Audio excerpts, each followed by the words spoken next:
Hello, distinguished guests and leaders of the free world.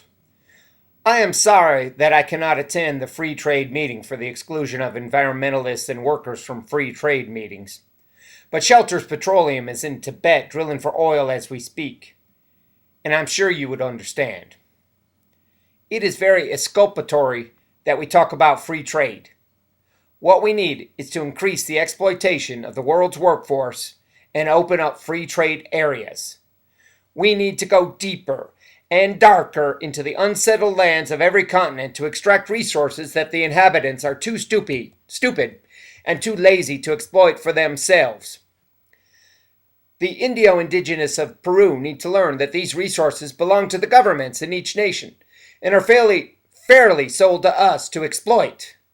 That's free trade. Nothing proves you are right like a deed in the hand and an army at your back. Ain't that right, fellas? Special thanks goes out to our special ally, Alan Gracia, President of Peru. His staunch leadership in opening up the Peruvian Amazon should be a fair warning to all the indigenous around the world who happen to have lived on their land for generations. That free trade and exploitation of resources must progress if we are to make progress. Now those lazy natives will have to get real jobs instead of living off the state like some slutty welfare mother. For those of you who don't know, President Gracia signed a contract with the United States that opened up trade between our two great nations. Now more than 70% of the Peruvian Amazon has been allocated for oil and gas extraction, and the current government is pushing for more. I say we get 100%. However, in the past 2 months, like here in the States, some selfish, liberal Indios, commies, want to keep the oil from us because they think they own it. They are so concerned about the environment that they live in that they would keep our oil and gas from us. Now that is crude. Activists say that more than 40 Indios have died in riots between the police and the people in the region in the past few days. But we told them to leave, so killing is justified. The special forces had to shoot because the Indios had pointed sticks.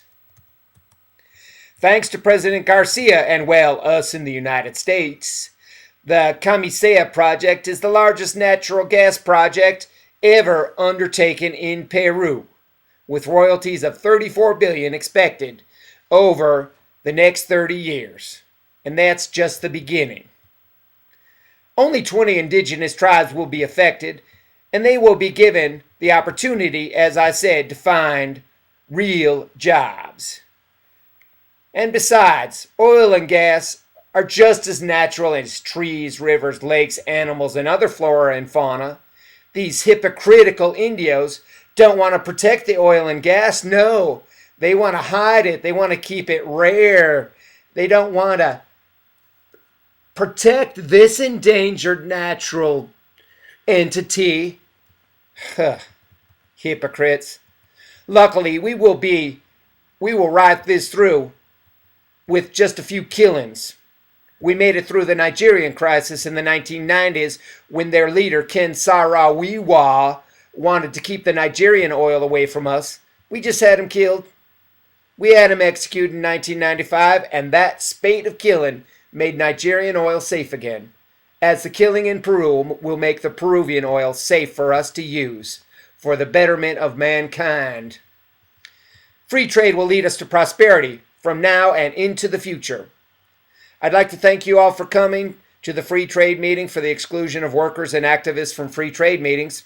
I hope you enjoy yourself and enjoy your roasted mountain taper. And now, enjoy the sounds of the Peruvian panpipers of Pisco. Thank you, and God bless free trade.